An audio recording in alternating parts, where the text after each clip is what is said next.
All right, we're out here with Boris, and in week 2 of the puppy program, I should say, we usually work on things we can pair with our clicker to give that thing the same response our puppy has to the clicker. So the response our puppy have to the clicker is run to me as enthusiastic as possible to get food. And that's helpful to pair with things like leash pressure or their name. So for instance, if we pair Boris's name with the clicker for several reps in a row, but somewhere between the 7th to the 10th rep of doing that, as long as our timing is good, he's going to respond to his name the same way he responds to his clicker. He does actually already have a pretty awesome response to his name in training sessions. But what I've noticed since over the time I've had, which has been short, it's week 2, but in the time I've known him during school time, he definitely can read the play when it's just a training session and we're reinforcing and we have what we call a high rate of reinforcement and I have my treat pouch and we're feeding. He's like, oh yeah, here I am, I'm doing the things.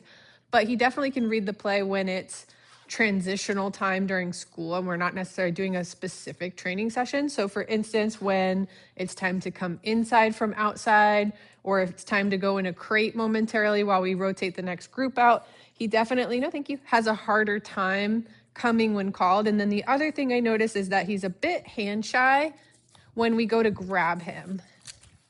So when I go to grab him, actually he's doing really good with that. Again, I think he can, it kind of, no thanks. It depends on if it's a training session or we're outside of that. So I'm not sure we'll see him have any kind of difficulty in this setup, but I wanted to kind of work on this because if we can make setups where, so I'm guessing what's happening with him is he's, again, reading the play.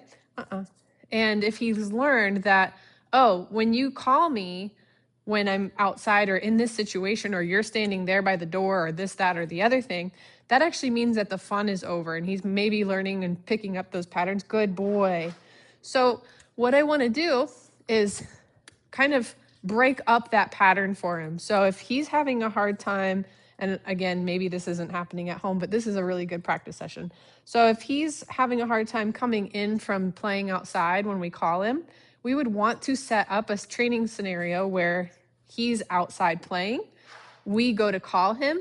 If he doesn't respond, we actually have a way to make it happen. But instead of going inside and ending the fun, I'm actually going to re-release him to go play. So in this case, what I was going to try to set up is a scenario where it feels like training's done and now you're going to go in the crate. And I wanted to see if he kind of had any hesitancy there.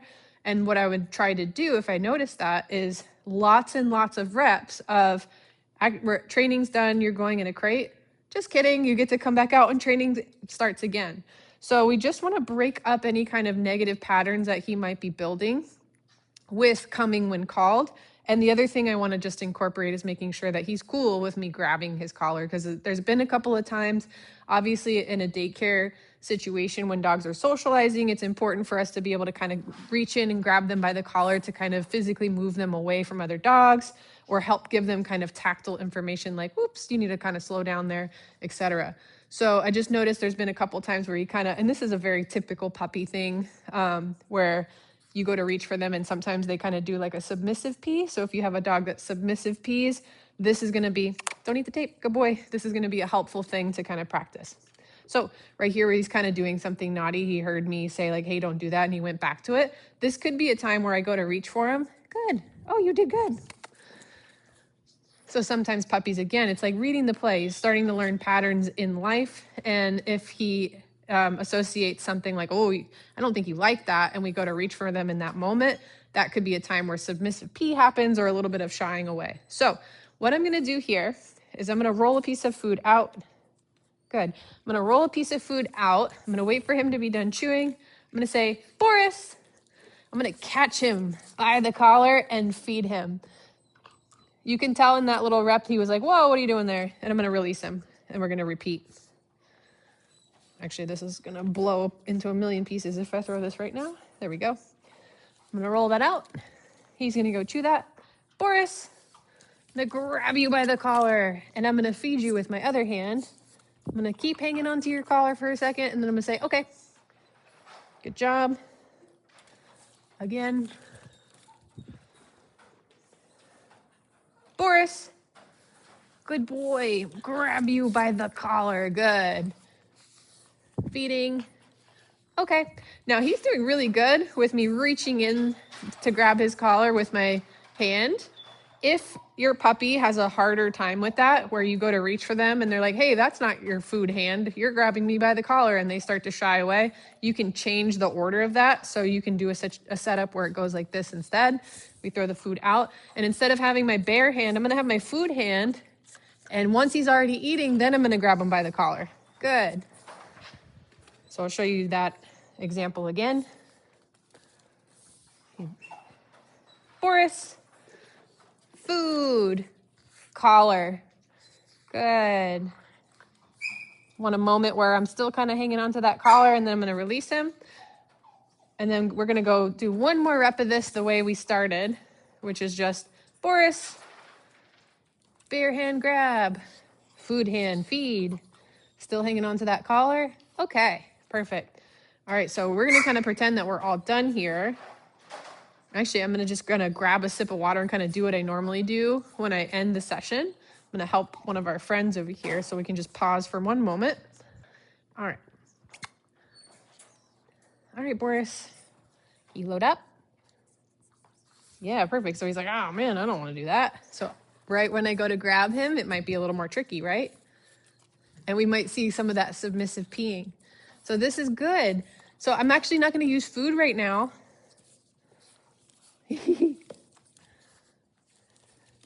Good. I'm just going to guide him into the crate. Yeah. He's like, oh my God, no thank you. Perfect. Yeah, he's definitely kind of created an association with, oh no, this is the end of fun, right? So I'm just going to hang out here for a second and wait for him to see if he kind of gets settled. He actually does really well in his crate, so that's great. So I'm just going to kind of wait for him to kind of show any acts of settling and self-regulation, which would be him going from standing to sitting, which he's already done. Sitting to laying down, which he's doing. Great. And I'm going to go ahead and let him out. Okay, perfect. All right, let's do some more training.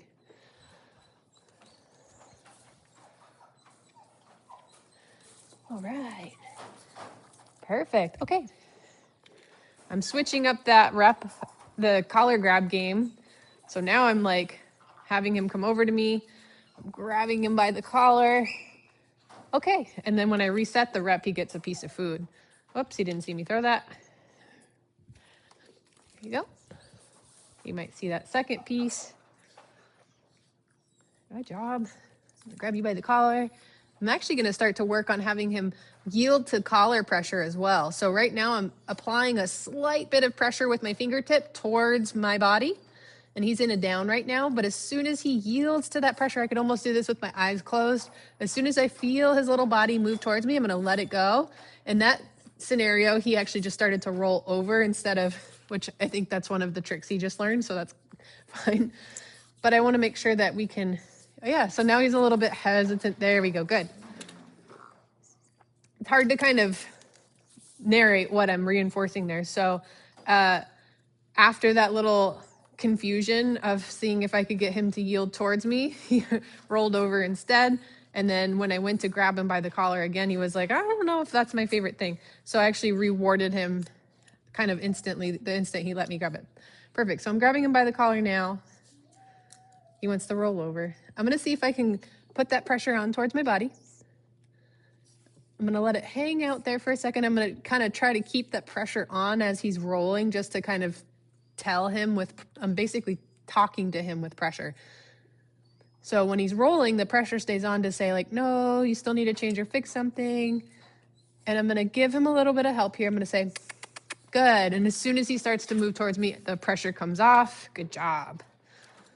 So having your dog, your puppy, be able to be led by collar pressure is a really helpful and underrated skill. Yeah, again, he's kind of like, I don't know if I like that.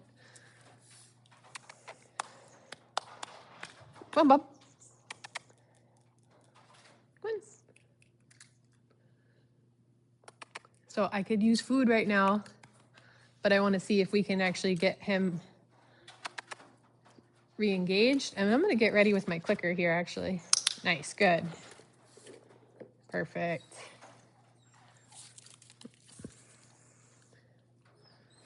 Good job. Nice. Oops, almost.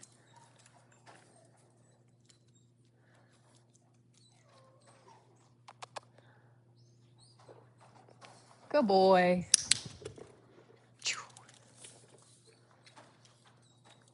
Grabbing you by the collar. Yes. Did you see him move in that time? So he's like, no, no, no. Okay. Hopefully you could kind of see that happening. Yes. Good boy. Didn't use my clicker there. You don't have to use a clicker, but the clicker will make learning happen 10 times faster. I don't know if that's the actual number, but yes, good job. It'll make it happen much faster, and it's going to pump enthusiasm. You missed both of those. It's going to pump enthusiasm into the training, which is always a good thing when we're learning. Perfect. All right, so I'm going to reset here. Make sure we're cool with that. Yeah, good boy. All right, cool. I'm going to go back to kind of seeing if I can get him to yield to pressure. So pressure on towards this crate direction. I would love to use my clicker here, but it's too close to his face. It needs to be on my other arm for that to work. So he's rolling right now and kind of trying to chew on my fingers. So I'm maintaining the pressure, because pressure to a dog is a tactile cue that they can feel versus a cue that they can hear or see. And when we use tactile cues, good. I'm going to actually release it there because he kind of gave up on alligator rolling. So pressure, tactile pressure, when it's on, it means you need to change or fix something. When it's off, it means you're correct. And that's what we want to start kind of teaching him. Good. I had a feeling he would be going, not as inclined for me to grab. He's like, I didn't really like that exercise. I don't know what the point of that exercise was, and I don't know how to be successful there. So when we went to go grab him by the collar again, I was expecting him to be a little bit hesitant, but he overcame it pretty well. Nice. Good boy. All right. So a little pressure. Oh, good boy. Let's see. I'm going to reset here. Yeah, so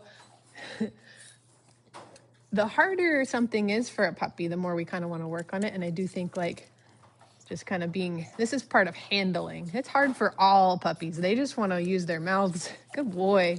And I can really sense from him right now that he's like, I just want the right answer. And I don't know what it is in this scenario. And it makes me a little uncomfortable because it's like, I just want to be right. And I don't know how. I don't know what you want, lady. Good. Hello.